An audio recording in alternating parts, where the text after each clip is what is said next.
Falar sobre esse assunto com o nosso analista de internacional, Américo Martins. Américo, bom dia para você, tudo bem?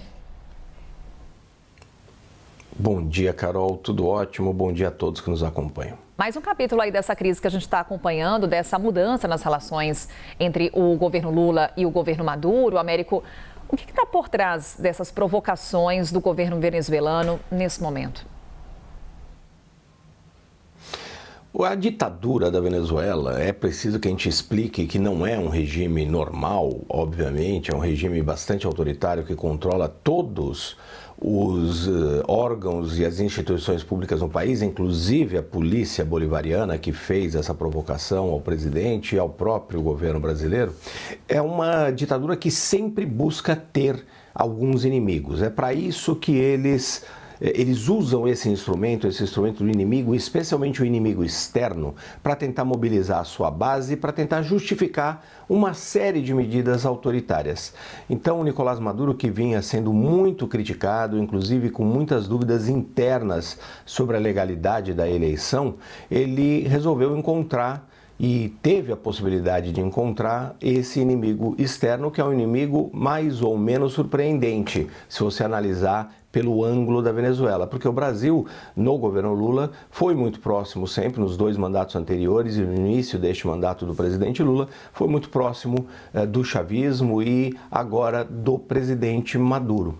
Mas a Venezuela acreditava que poderia agir sem consequências, como, por exemplo, quando pediu para entrar no grupo dos BRICS. E o Brasil deu um recado muito claro naquele momento, que se a Venezuela não se comprometer a pelo menos dialogar com relação a que tipo de saída política é possível para a sua crise interna, se a Venezuela não responder de forma adulta e responsável aos pleitos, aos pedidos, aos apelos do Brasil para tentar encontrar alguma saída política e para tentar justificar o que aconteceu naquelas eleições, que foram evidentemente fraudadas, se a Venezuela não fizer isso, não se comprometer com o diálogo, o Brasil também não vai colaborar com os pleitos da Venezuela. E isso aconteceu justamente quando eles tentaram entrar nos BRICS, no grupo dos BRICS, e o Brasil foi o único país que, na prática, bloqueou a entrada do regime do Maduro no país. Isso foi um recado muito forte que incomodou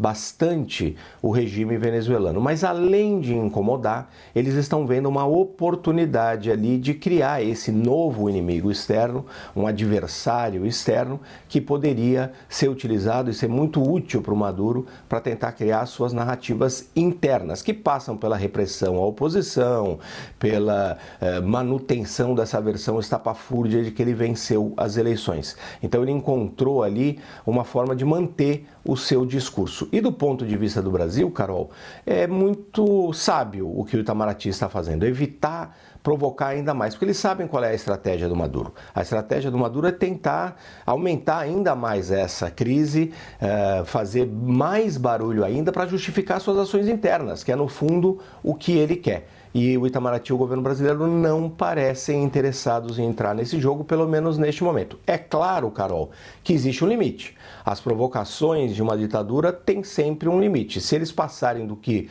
o governo considerar esse limite, certamente o Itamaraty vai agir. Mas eles julgam que neste momento ainda não é o caso. Obrigada, Américo Martins, com destaque internacional para a gente, falando sobre essa crise diplomática entre Brasil e Venezuela. Daqui a pouco o Américo volta também para conversar sobre outros assuntos aqui com a gente.